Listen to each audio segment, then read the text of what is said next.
O sol de Lisboa se punha como uma ferida aberta no céu de outono, tingindo o Tejo de vermelho sangue, quando o telefone de Maria tocou como um grito no silêncio da sua sala de advocacia no Chiado. Ela atendeu com as mãos trêmulas, o coração acelerando antes mesmo de ouvir a voz do outro lado. Maria. É a Ana. Eles me prenderam. Dizem que eu roubei os fundos da associação. Mas eu juro, eu não fiz nada. A voz de Ana, outrora tão melodiosa como um fado de Amália Rodrigues, agora era um sussurro rouco, quebrado pelo choro que ela tentava conter. Maria sentiu o mundo ruir sob seus pés, como se as calçadas de pedra do Rocio se abrissem para engoli-la. Ana, sua Ana de infância, a menina de cabelos castanhos que corria com ela pelas ruas empedradas de Alfama, rindo das gaivotas e sonhando com o mar além das 7 colinas. Como podia ser? A acusação era um veneno, injetado por mãos invisíveis na alma da cidade eterna. Maria largou o telefone, o ar rarefeito nos pulmões, e jurou ali, sob o retrato de Essa de Queiroz na parede, que defenderia Ana com unhas e dentes, mesmo que isso significasse desenterrar os segredos que ambas haviam enterrado há 20 anos, sob o peso de olhares julgadores e silêncios familiares. Maria correu pelas ruas do Chiado, o casaco voando como asas de uma pomba assustada, ignorando os olhares curiosos dos transeuntes que bebiam café nas esplanadas. O ar cheirava pastel de nata recém-assado e ao sal do Tejo, mas para ela era o cheiro de infância, o das tardes quentes em que ela e Ana se escondiam no jardim do convento do Carmo, roubando beijos inocentes atrás das ruínas góticas, jurando eterna amizade sob o céu de Lisboa. Tu és minha alma gêmea, Ana sussurrar uma vez, os lábios roçando a orelha de Maria, enquanto o sino da igreja badalava ao longe. Mas a vida, cruel como as marés do Atlântico, as separara. Ana casara-se jovem com um homem da alta sociedade portuense, um banqueiro chamado Rui, que a arrastara para o norte, para as vinhas do Douro, deixando Maria sozinha com seus estudos de direito na Universidade de Coimbra e um coração partido que ela disfarçava com pilhas de processos e noites solitárias em bibliotecas empoeiradas. Agora, aos 38 anos, Maria era uma advogada respeitada, conhecida por defender os fracos contra os poderosos nos tribunais de Lisboa. Seu escritório, no terceiro andar de um prédio azulejado do século XVIII, era um santuário de livros jurídicos e memórias. Uma foto amarelada dela e Ana aos 12 anos, de mãos dadas na feira de São Mateus em Viseu, onde as famílias se encontravam todo verão. Mas naquela noite, ao chegar à esquadra da PSP no Martim Muniz, o peso da realidade esmagou. Ana, algemada e pálida sob as luzes fluorescentes, ergueu os olhos castanhos, iguais aos de um ser vacuado nas serras da Serra da Estrela. Maria. Tu vieste, murmurou, a voz falhando como uma corda de viola desafinada. As lágrimas correram pelo rosto de Ana, lavando a maquiagem simples que ela usava para esconder as olheiras de noites insones. Maria se aproximou, ignorando a gente que resmungava sobre procedimentos, e tocou o braço da amiga através das grades. Eu sempre virei, Ana. Desde o dia em que prometemos sob a ponte de Alfama. O que aconteceu? Fala comigo. Ana inspirou fundo, o peito arfando como as ondas batendo nos cais do Sodré. É o Rui. Ele falsificou documentos. A associação de mulheres que eu criei em Porto para ajudar as vinicultoras do Douro a exportarem seus vinhos para o mundo, sem serem exploradas pelos grandes barões. Eu gerenciava os fundos, mas ele tinha acesso. E agora diz que eu desvio tudo para uma amante imaginária. É mentira, Maria. Ele quer me destruir porque eu pedi o divórcio. Quer a custódia da nossa filha, a Sofia, e o controle da casa na Ribeira. As palavras saíam como um rio transbordando, carregadas de dor e fúria contida. Maria sentiu uma raiva antiga reacender, como o fogo de São João nas festas de junho. Rui, aquele homem de ternos italianos e sorrisos falsos, que a olhara com desdém no casamento de Ana, como se ela, Maria, fosse uma sombra indesejada na felicidade alheia. Ele não vai vencer, disse Maria, a voz firme como o granito das fortalezas de Óbidos. Eu vou te defender. Amanhã mesmo entro com o habeas corpus. Mas preciso de provas, Ana. Tudo o que você tem sobre a associação, e-mails, extratos. Enquanto esperava a papelada na esquadra, Maria observava Ana através do vidro fosco e as memórias a assaltaram como uma garoa inesperada de inverno. Elas se conheceram aos 8 anos, em uma missa na sede de Lisboa, onde as mães, costureiras pobres de moraria, as levaram para rezar pela saúde dos pais pescadores. Ana, com sardas no nariz e um laço vermelho no cabelo, oferecera a Maria um figo maduro do cesto da avó, dizendo: "Come, que os anjos gostam de doce." Daí em diante, eram inseparáveis, explorando os becos labirínticos de Alfama, cantando fados infantis sobre amores perdidos, roubando momentos de intimidade que, na puberdade, se transformaram em algo mais profundo, mais perigoso. Um beijo atrás do mirador da Senhora do Monte, sob as estrelas, selara o que nenhuma das duas ousava nomear. Mas o medo da sociedade, os sussurros das vizinhas, os olhares dos padres, as fizera recuar. Ana fugira para o casamento seguro e Maria para os livros de lei, onde o amor era apenas um contrato a ser dissolvido. Na manhã seguinte, o Tribunal de Primeira Instância no Palácio da Justiça fervilhava como um mercado de peixe em Belém. Maria, de salto alto e saia lápis preta, entrou com a cabeça erguida, o dossiê de Ana apertado contra o peito como um escudo. O juiz, um homem idoso de barba branca como as falésias de Nazaré, franziu a testa ao vê-la. Doutora Maria Santos, sempre defendendo causas perdidas. A acusada é sua cliente ou algo mais pessoal? O tom era jocoso, mas cortante como uma navalha de barbear. Maria sorriu friamente, o coração martelando. Pessoal o suficiente para garantir que a justiça portuguesa não seja manobrada por interesses privados, Excelência. Ao fundo da sala, Ana, escoltada por guardas, piscou para ela, um gesto de cumplicidade que remontava aos dias de brincar de esconde-esconde nas ruínas do castelo de São Jorge. O processo começou com depoimentos devastadores. O promotor, um jovem ambicioso de Coimbra, apresentou extratos falsificados, assinaturas forjadas com a caligrafia de Ana. A ré desviou 50.000 euros para contas offshore, traindo a confiança das mulheres que jurou ajudar, proclamou, gesticulando como um ator de teatro no Dona Maria II. Rui, o acusador, sentou-se na primeira fila, o rosto impassível como as estátuas dos reis em Belém, mas os olhos, frios como o vinho verde gelado, traíam o pavor de ser exposto. Maria contra-argumentou com precisão cirúrgica, citando leis do Código Penal e precedentes do Tribunal Europeu de Direitos Humanos, mas era o depoimento de Ana que a preocupava. Quando a amiga subiu ao banco das testemunhas, vestida com um simples vestido azul de algodão que evocava os azulejos de Sintra, sua voz tremia. Eu criei a Associação Mulheres do Douro para empoderar as vindimadoras, aquelas mulheres que colhem uvas sob o sol escaldante das encostas do rio, cantando ranchos folclóricos enquanto seus maridos bebem o vinho que elas produzem. Não roubei nada. Ri.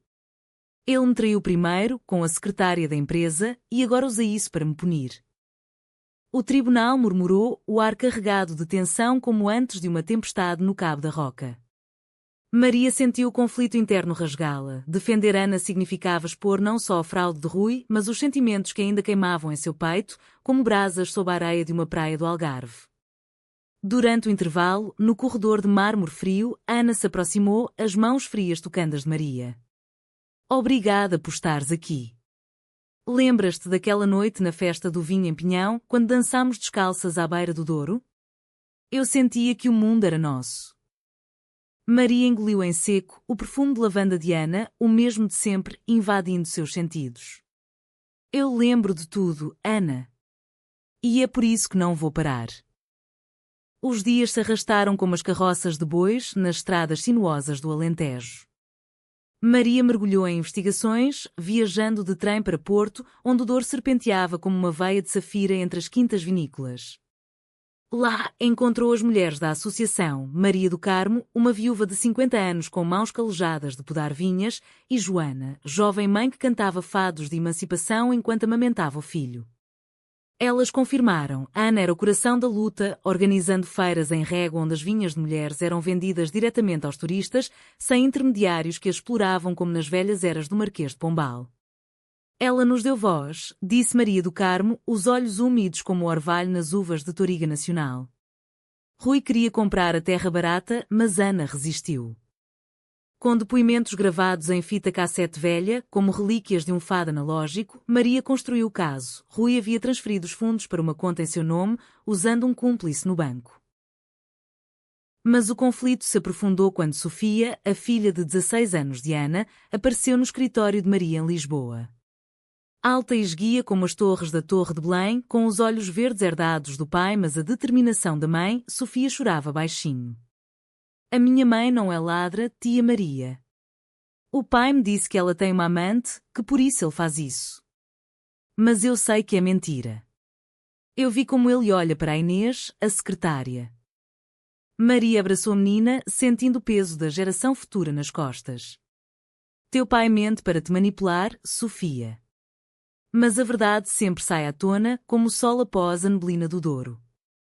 Naquela noite, sozinha em seu apartamento no bairro Alto, com o som distante de guitarras tocando fado nas ruas, Maria releu as cartas antigas de Ana, escondidas em uma caixa de madeira de sobreiro. Eu te amo mais que o mar ama a terra, escrevera Ana aos 18 anos, antes do casamento. As lágrimas de Maria caíram sobre o papel amarelado, e ela se perguntou se o destino, caprichoso como os deuses lusitanos, lhes daria uma segunda chance. O julgamento prosseguiu no segundo mês, com o tribunal lotado como na missa de Páscoa na Basílica dos Mártires. Maria apresentou as provas, e-mails hackeados por um perito forense, extratos bancários que traçavam o dinheiro até a conta de Rui em uma filial das Ilhas Caimã. O promotor gaguejou, o rosto vermelho como o vinho de colheita. Rui, ao ser chamada à testemunha, mentiu com a frieza de um contrabandista de bacalhau. Ana era instável, obcecada por causas feministas. Eu a protegi por anos. Mas Maria o encurralou, protegeu? Ou explorou, como os senhores feudais exploravam as camponesas do Minho? O juiz interveio, batendo o martelo como o sino de um campanário. Então veio o momento de virada, o caotral que Maria temia e ansiava. Durante o interrogatório final, Ana, com voz firme pela primeira vez, revelou: Rui não só falsificou os documentos. Ele sabia do nosso passado, excelência. Meu e de Maria. Ele me chantageou com isso, ameaçando contar à família, à Sociedade de Porto, se eu não assinasse a transferência. O tribunal congelou, o ar espesso como o fumo de um cachimbo de pastor transmontano. Maria, do outro lado da sala, sentiu o sangue gelar nas veias. Os olhares se voltaram para ela, curiosos, acusadores, compassivos.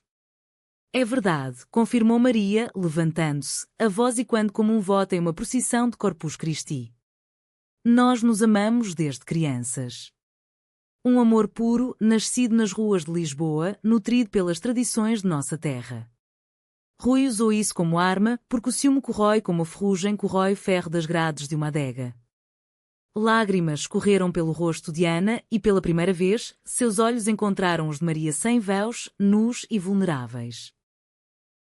O escândalo irrompeu como uma erupção vulcânica nos Açores. Jornais como o Público e o Diário de Notícias estampavam manchetes: paixão revelada no tribunal, advogada e acusada, amor de infância contra o sistema. Rui, acuado, confessou sob pressão, admitindo a fraude para vingar o divórcio. O juiz absolveu Ana com uma sentença que ecoou humanamente: a justiça não pune o amor, mas a falsidade. Que esta história lembre Portugal de que o coração, como o fado, canta verdades eternas. Nos dias seguintes, com Ana livre, as duas caminharam pelo Tejo ao amanhecer, o sol nascendo como uma promessa sobre as águas. Sofia, agora aliada, segurava a mão da mãe, sussurrando: eu sempre soube, mãe. Seja feliz. A traição de Rui as unira novamente, transformando dor em redenção.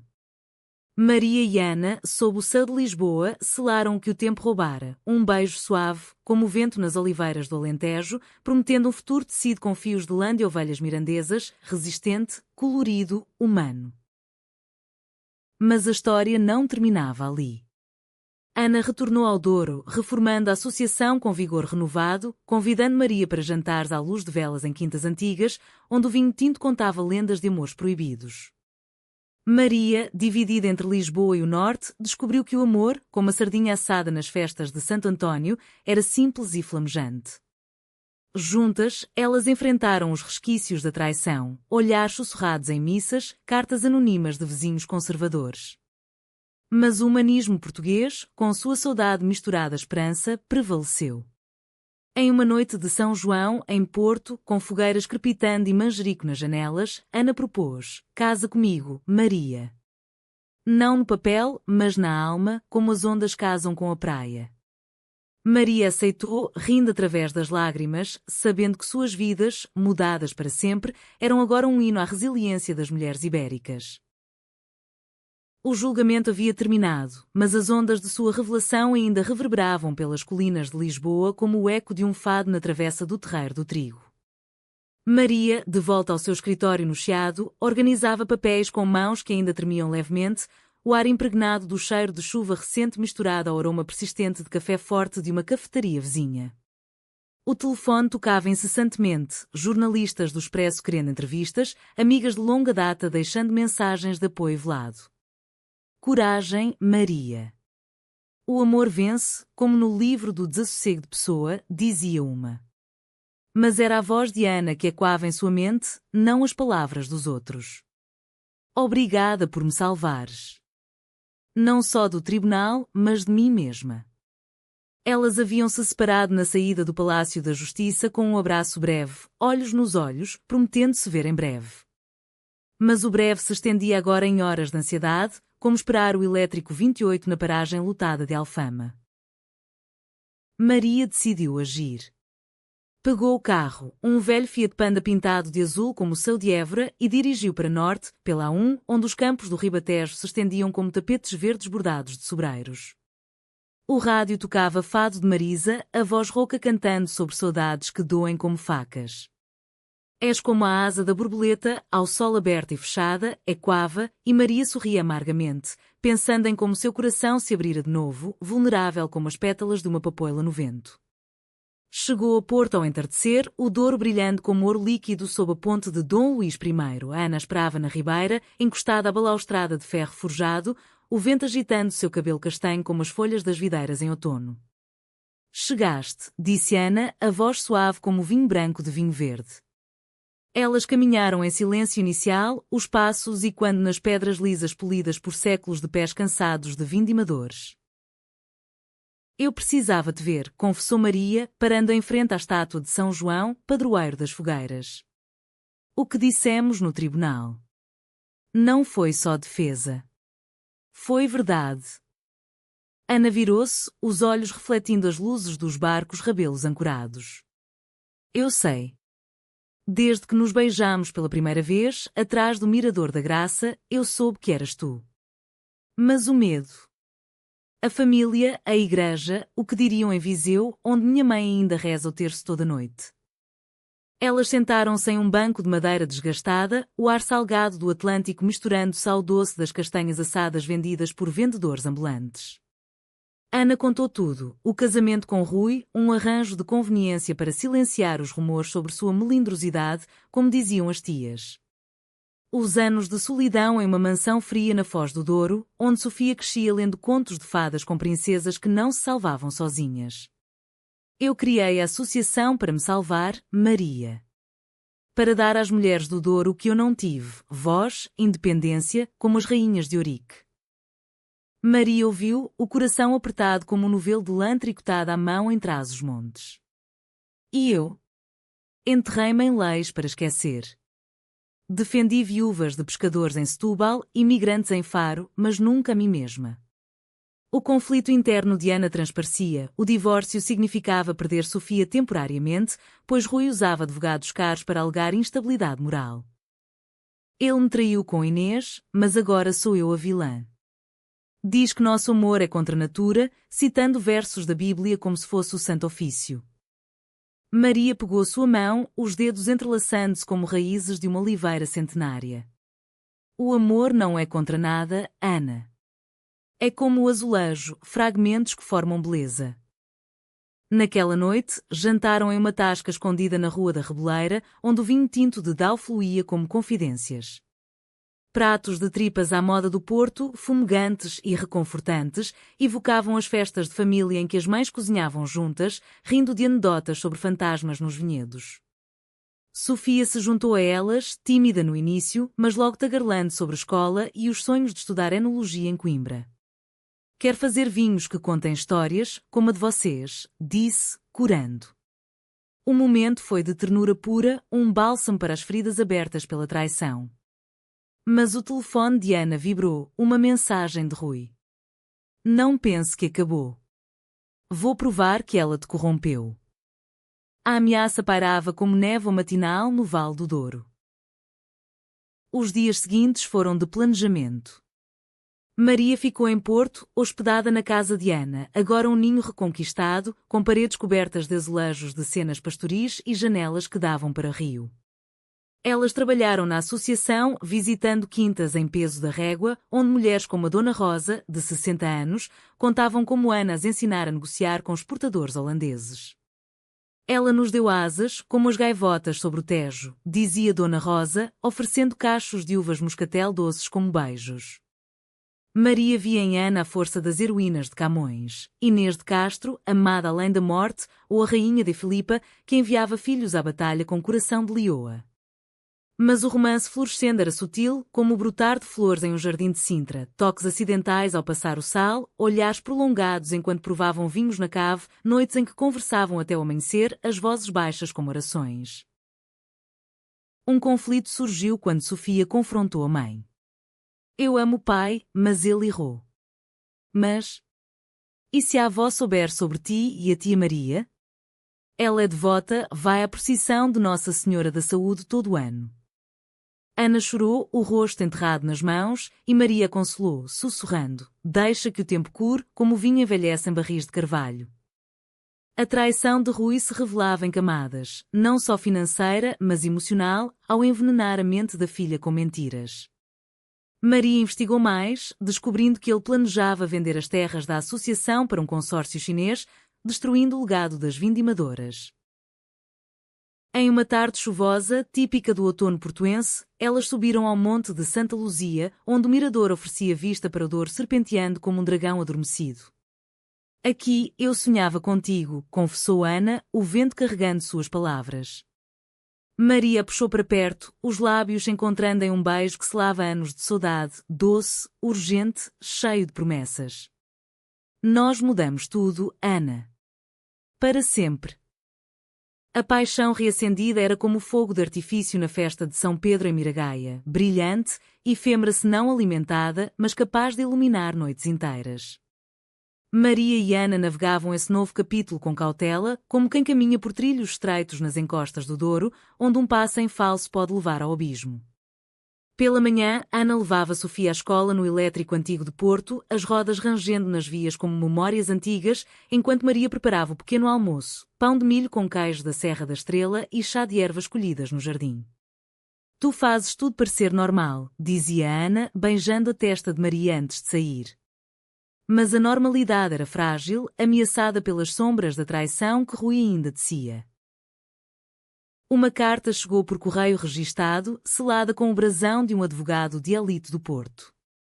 Notificação de ação de custódia exclusiva, lia Maria em voz alta, o papel tremendo em suas mãos. Rui alegava que o estilo de vida imoral de Ana colocava Sofia em risco, citando o julgamento como prova. Ele é um cobra, murmurou Maria, amassando o documento como uma folha de videira seca. Ana, pálida como as falésias de Aroca, desabou no sofá de veludo gasto, herdado da avó. Eu luto por ela, mas e se perder? Sofia, minha luz, como tu és minha estrela. Maria ajoelhou-se, segurando o rosto de Ana entre as mãos, os polegares traçando linhas de lágrimas. Não vais perder. Eu sou advogada, lembra-te? Vamos contra-atacar com peritos psicológicos, depoimentos da escola. E o amor? O nosso amor é a melhor defesa. Elas contrataram a doutora Isabel, uma psicóloga de Gaia especializada em famílias não tradicionais, com sotaque suave do Minho e olhos que viam além das máscaras sociais. Nas sessões, no consultório com vista para o Douro, Sofia desenhava 2 mulheres de mãos dadas sob um arco-íris de uvas, com Rui como uma nuvem escura ao fundo. Eu quero que fiquem juntas, confessou a menina, a voz fina como fio de linho. O pai mente, mas eu vi como ele grita com a Inês. Vocês gritam de amor. As palavras cortaram Rui como uma foice na vindima, mas também humanizaram a dor. Ele, filho de um industrial do têxtil em Braga, crescera em uma casa onde emoções eram fraqueza e o ciúme transformara em monstro. Enquanto isso, a Associação Mulheres do Douro renascia. Ana organizou uma feira em Pinhão, às margens do rio, onde tendas de lona listrada exibiam potes de compota de figo, queijos de cabra e garrafas de vinho tinto robusto. Maria ajudou, vestida com camisa de linho e calças práticas, carregando caixas como uma das vindimadoras. Olha, a advogada de Lisboa veio sujar as mãos. Brincavam as mulheres, oferecendo taças de Port Tawny. O evento atraiu turistas de todo o mundo, ingleses com chapéus de palha, alemães com câmaras e imprensa local, que escreveu sobre o renascimento das Amazonas do Douro. Mas Rui sabotou, enviou inspectores fiscais, alegando irregularidades nos impostos. É vingança pura, disse Maria, passando a noite em claro revisando contas à luz de uma lâmpada de azeite, evocando noites de estudo em Coimbra. O romance delas se aprofundava em momentos roubados. Uma noite, após a feira, elas remaram em um barco rabelo vazio, o Douro negro como tinta sob a lua cheia. Ana cantou um fado antigo, estranha forma de vida, a voz e quando nas falésias. Eu bebo o vinho que me deste, para esquecer que me esqueceste. Maria, remando devagar, interrompeu com um beijo, os lábios salgados pelo suor do dia. Eu nunca te esqueci, Ana. Cada caso que ganhei foi por ti. Deitaram-se no convés, cobertas por um cobertor de lã de ovelha, contando estrelas como constelações de desejos. O amor era romântico, mas humano. Discussões sobre como contar à família de Ana Viseu, medos de envelhecer sozinhas se o mundo não mudasse. O C.A.O. Trau veio em uma audiência de custódia no Tribunal de Família em Porto, um prédio neoclássico com colunas que lembravam templos romanos em Conímbriga. Rui, de terno cinza e gravata de seda, apresentou provas, fotos antigas de Maria e Ana na juventude, tiradas por um detetive particular, mostrando abraços inapropriados. Isso prova a influência corruptora, disse seu advogado, um homem de bigode fino como de Salazar. O tribunal murmurou, mães na galeria abanando leques de renda. Maria, ao contra-argumentar, exibiu relatórios da doutora Isabel. O amor das réis não é ameaça, é modelo de resiliência. Sofia floresce nele, como uma videira no sol.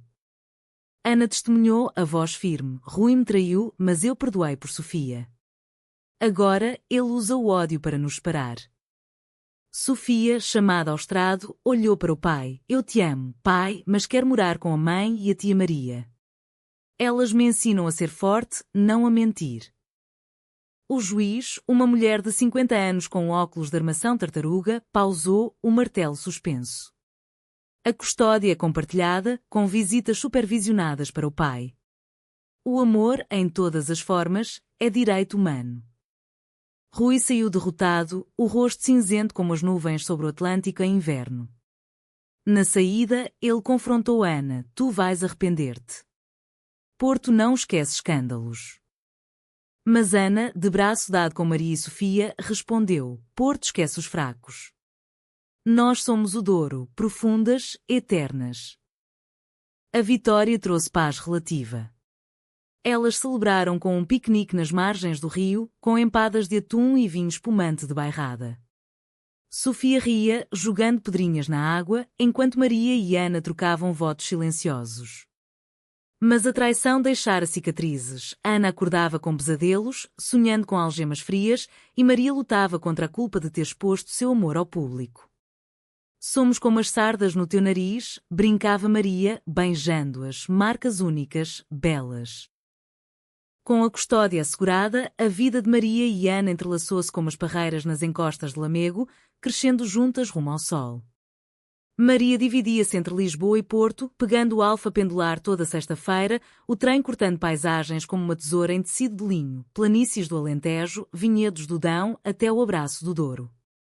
Em Lisboa, seu escritório prosperava com casos inspirados na história delas, defesa de mulheres LGBTQ+, em disputas de herança, inspiradas nas tradições igualitárias das comunidades de pescadores em Ericeira. Tu és minha musa, dizia Maria a Ana por telefone, a voz baixa para não acordar Sofia dormindo no quarto ao lado. Ana, por sua vez, expandia a associação. Com fundos recuperados de Rui, parte de um acordo extrajudicial que Maria negociara com ferocidade de Lioa, elas abriram um centro em Régua, salas de aula para alfabetização digital, onde vindimadoras aprendiam a vender online, uma adega coletiva para envelhecer vinhos com rótulos desenhados por artistas locais, retratando mulheres com foices e cachos de uvas, ao estilo de Paula Rego. É o nosso legado, dizia Ana durante uma visita guiada, o ar cheirando a levedura e terra úmida. Maria, orgulhosa, via ecos de sua infância, as feiras de São Mateus, onde avós contavam lendas de mouras encantadas que teciam ouro de videiras. O romance florescia em gestos cotidianos, românticos como um soneto de Camões. Domingos de manhã acordavam com o canto dos galos nas quintas vizinhas, preparando ovos mexidos com chouriço e pão alentejano torrado. Sofia, agora cúmplice, deixava bilhetes. Vão passear, eu estudo. Elas exploravam trilhas no Parque Nacional do Douro, onde o outono pintava as folhas de carmim e ouro, piqueniques em Provenzende, com queijos de ovelha e figos frescos, conversando sobre sonhos. Ana queria escrever um livro sobre as mulheres do vinho, Maria, talvez, abrir um escritório em Porto. Juntas, somos invencíveis, sussurrava Ana, deitada na relva, a cabeça no peito de Maria, ouvindo o coração bater como tambores de uma romaria. Mas o conflito persistia em sussurros. A família de Ana, em Viseu, reagiu com silêncio glacial. A mãe, Dona Teresa, uma viúva devota que tricotava meias de lã para os netos e frequentava a romaria da Nossa Senhora dos Remédios, enviou uma carta. Filha, o Senhor perdoa, mas a vergonha fica. Volta ao reto caminho. Ana leu em voz alta, a voz embargada, e Maria abraçou, sentindo a dor como uma espinha cravada. Ela te ama à maneira dela. Como as mães beirãs, duras por fora, macias como pão de ló por dentro. Decidiram visitar um fim de semana tenso na casa de pedra com lareira crepitante, onde o ar cheirava a lenha de castanheiro e sopa de couve. Dona Teresa recebeu-as com abraços formais, os olhos evitando os de Maria. Sofia quebrou o gelo, mostrando fotos da feira. Vê, avó, a mãe salvou as tias do Douro. Ao jantar, bacalhau à brás com batatas a murro, a conversa fluiu devagar, como vinho decantado. Eu casei por obrigação, confessou Ana. Mas com Maria sou eu mesma. Como tu foste forte após o pai partir no mar. Lágrimas umedeceram os olhos de Dona Teresa. Eu rezo pelo teu perdão, filha. Mas o amor é dom de Deus em formas estranhas. No fim, um abraço coletivo selou a trégua, humano e imperfeito, como a vida em Beira Alta. Rui, exilada em uma viagem de negócios para a Espanha, enviava mensagens esporádicas a Sofia, misturando arrependimento e manipulação. Diz à tua mãe que sinto falta. A menina respondia com maturidade além dos anos. Sente falta de controle, pai. Aprenda a amar de verdade. Maria admirava a resiliência da garota, ensinando-lhe xadrez nas noites de inverno, as peças de marfim movendo-se como estratégias de vida. A rainha protege a rei, mas juntas conquistam um tabuleiro. Um novo ceautral surgiu quando a associação enfrentou uma crise. Uma praga de míldio atacou as vinhas, uma doença fúngica que secava as folhas como lágrimas não choradas. É como Rui, brincou Ana amargamente, enquanto borrifava um fungicida nas parreiras ao amanhecer. Maria, suja de terra, respondeu, mas nós curamos, como o vinho cura a alma. Com a ajuda de agronomas da Universidade de Trás-os-Montes, salvaram a colheita, transformando a adversidade em um vinho especial. Saudade ressuscitada, rótulo com duas mãos entrelaçadas sobre uvas.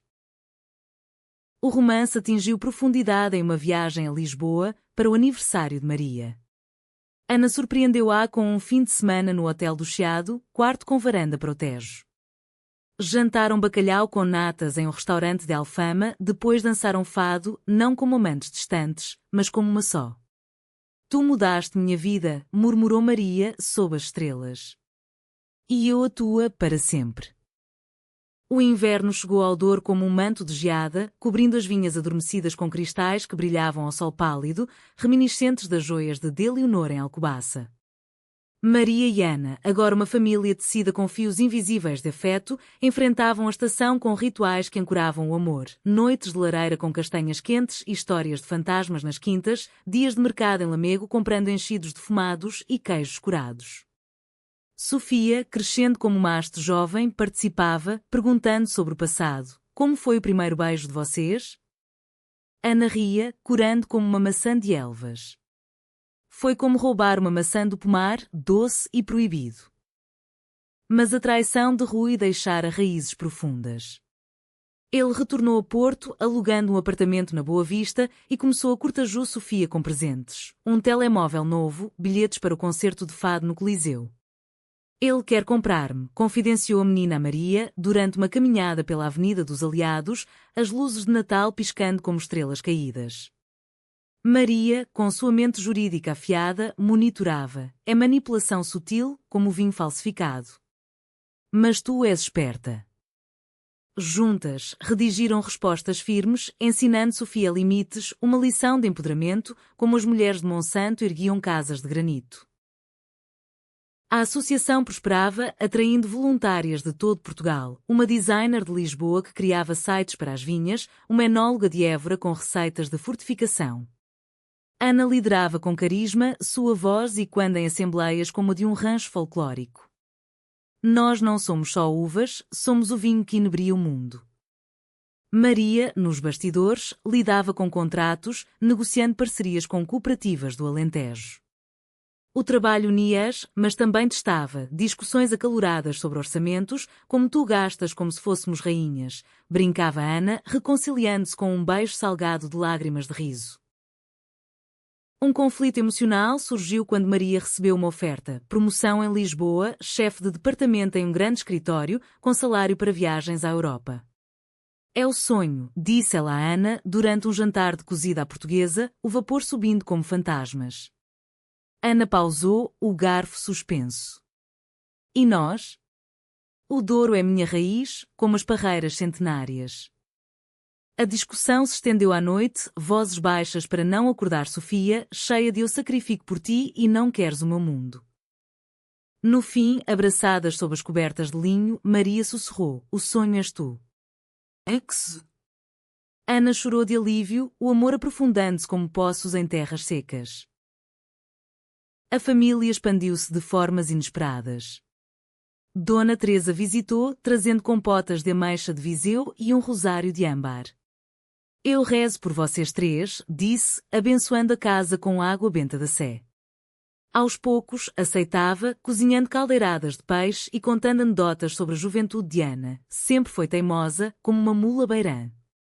Rui, vendo a união, amoleceu, uma carta de desculpas, admitindo meu orgulho foi o veneno. Visitas supervisionadas tornaram-se normais, com ele aprendendo a ouvir Sofia sem julgar. O CAO Trau romântico veio na vindima, o ápice do ano. Sob o sol de setembro, centenas de mulheres colhiam uvas em cestos de vime, cantando a saúde da minha mãe enquanto pisavam as uvas em lagares de pedra. Maria e Ana juntaram-se, pés nus na polpa pegajosa, risos misturando-se ao suco tinto. Sofia, com amigas da escola, dançava ao som de concertina. À noite, na festa da colheita, barris rolados, fogueiras acesas, ranchos dançando viras, Ana puxou Maria para uma dança lenta. Casa comigo, aqui, no coração do Douro. Não houve anéis, só votos trocados sob as estrelas, testemunhados pelas mulheres que elas empoderaram. Sim, para sempre. A primavera irrompeu no Douro como uma sinfonia de cores, campos de papoilas vermelhas bordejando as vinhas verdes, o rio Tejo, não, o Douro, fluindo com águas turquesa, refletindo os sãos claros de abril. Maria e Ana, agora noivos no espírito das tradições lusas, celebravam o noivado com uma romaria particular, uma viagem a Fátima, não por penitência, mas por gratidão. De joelhos na capela, acenderam velas por Sofia, pela associação, pelo amor que sobrevivera à traição. Obrigada, senhora, por nos dares força como as pastorinhas, murmurou Ana, o terço da mãe entre os dedos. De volta, a vida pulsava. A saudade ressuscitada ganhou prémios no concurso de vinhos de Portugal em Santarém, exportada para França e Alemanha, onde sommeliers elogiavam seu buquê de paixão resiliente. Ana viajou para feiras em Bordeaux, Maria acompanhando em uma ocasião, as duas passeando pelos vinhedos de Médoc de mãos dadas, ignorando olhares curiosos. Somos embaixadoras do amor português, ria Maria, provando um cabernet que palidecia ante delas. Sofia, aos 17, preparava-se para a universidade, optando por Lisboa para estudar Direito, como a tia Maria, para defender mulheres como mãe. As noites eram de estudo conjunto, com Maria explicando códigos civis enquanto Ana preparava bolos de fubá. Rui, redimido aos poucos, pagava pensão pontualmente e convidava Sofia para fins de semana em Braga, onde a levava a feiras de artesanato, aprendendo humildade. Ele mudou, disse Sofia. Como o vinho azedo que envelhece doce. Mas um último conflito de estoas, uma oferta de documentário da RTP sobre a associação, exigindo que revelassem a história completa, o julgamento, o amor, a traição. Vais pôr-nos de novo, temia Ana, durante uma caminhada pelas levadas de Provenzende. Maria, pensativa, respondeu, ou liberta. Como o fado, dói, mas cura.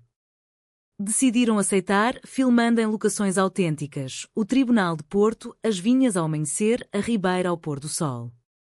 O diretor, um homem sensível de Coimbra, capturou a essência. Close o PS de mãos calejadas colhendo uvas, risos de mulheres cantando, o beijo sutil de Maria e Ana sob uma parreira florida. O documentário Vinhas de Amor estreou no Festival de Cinema de Guimarães, Património da Humanidade. A plateia aplaudiu de pé, lágrimas fluindo como Douro em cheia. Críticas no Jornal de Notícias louvavam, uma ode humanista à resiliência lésbica em terras de vinho e saudade. Rui assistiu, enviando flores a Ana, orgulhoso, apesar de tudo. O amor delas amadurecia, romântico em simplicidades, piqueniques com rissóis de camarão, danças na cozinha ao som de rádio, viagens a praias do Algarve onde nadavam nuas ao luar, livres. Tu és minha Portugal inteira, dizia Maria, traçando mapas imaginários no corpo de Ana. O verão findava com a festa das uvas em Pinhão, um turbilhão de cores e sons, bandeiras tricolores tremulando, ranchos dançando ao som de tambores e flautas, barris de vinho rolando como trovões. Maria e Ana, no centro da celebração, erguiam taças em brinde à vida mudada. Sofia, agora com namorado, um rapaz tímido de arte da Universidade do Porto, piscava cúmplice. Vocês inspiram-me. Dona Teresa, presente pela primeira vez, dançava uma valsa desajeitada, rindo, o amor é louco, mas santo. Rui, convidado por Sofia, apareceu, o rosto envelhecido pela reflexão. Perdoa-me, Ana. Eu era cego. Elas perdoaram, num gesto humanista, como o abraço de inimigos em uma procissão de paz. Anos depois, com a associação florescendo, filiais no Alentejo e Minho, Maria e Ana envelheciam graciosamente, cabelos grisalhos como névoa matinal, rugas de riso como vinhas antigas. Escreviam um livro juntas, raízes entrelaçadas, um best-seller que contava sua saga, misturando fado e lei, vinho e coração. O fim era humanista, não perfeito, mas pleno. Em uma varanda sobre o Douro, ao pôr do sol eterno, Ana recitava: Nossa paixão antiga mudou vidas, a minha, a tua, a de Sofia, das mulheres do vinho. Maria sorria, beijando-a, e mudará mais. Para sempre.